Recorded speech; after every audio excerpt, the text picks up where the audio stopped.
Hey, it's your boy Shane Willis, the Pensacola real estate expert. I'm bringing you today's episode of 5 Minutes in Real Estate. Today's topic's this: Americans are starting to believe in real estate again. Sit back, relax, enjoy today's show. Welcome to the show that takes up no more than 5 minutes of your time, but could help you gain massive real estate knowledge. It's 5 Minutes in Real Estate with best-selling author Shane Willis.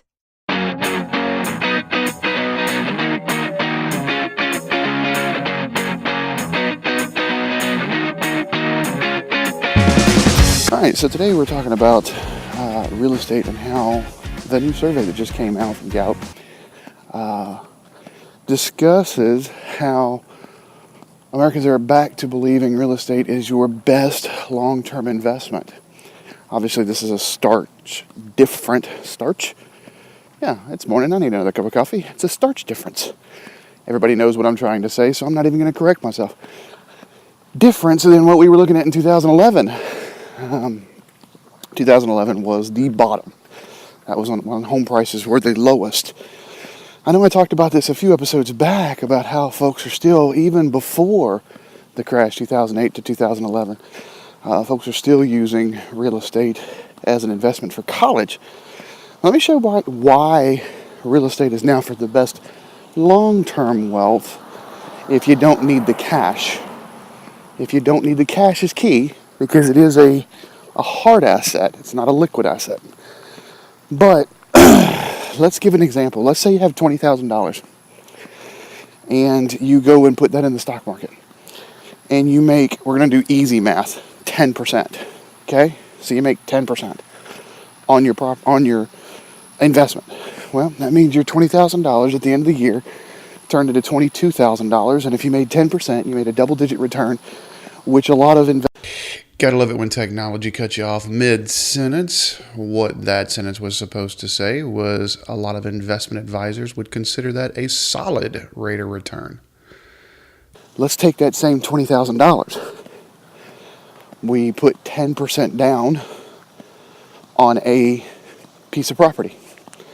So now it's a $200,000 property that we owe $180,000 on it now, but we paid $200,000 for it. It's an investment property, so somebody else is making the taxes, the interest, the insurance, the mortgage payment completely. And that property increases in value 10%. Well, if the property increased in value 10%, your $20,000 just made you $20,000. So instead of 2, it made you 20. Now, I know I'm already going to get folks going, well, yeah, that's great if you have an investment property. But what if you have a home? What if you're the one making the mortgage payment?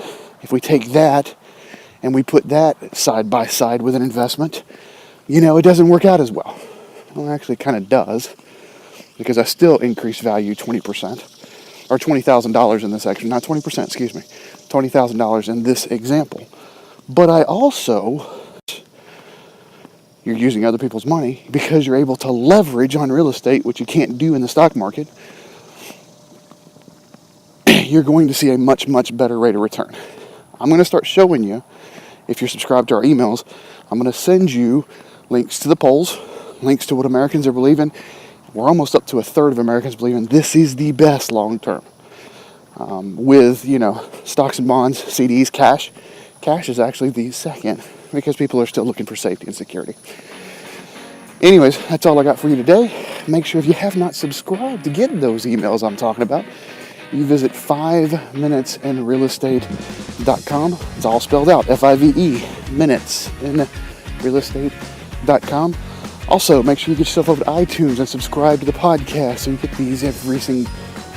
Seems like we cut off a little bit every single day. We want to make sure we get those podcasts. And finally, if you find value in these podcasts, make sure you share it today somewhere on social media. That's all I got. We'll talk to you next time.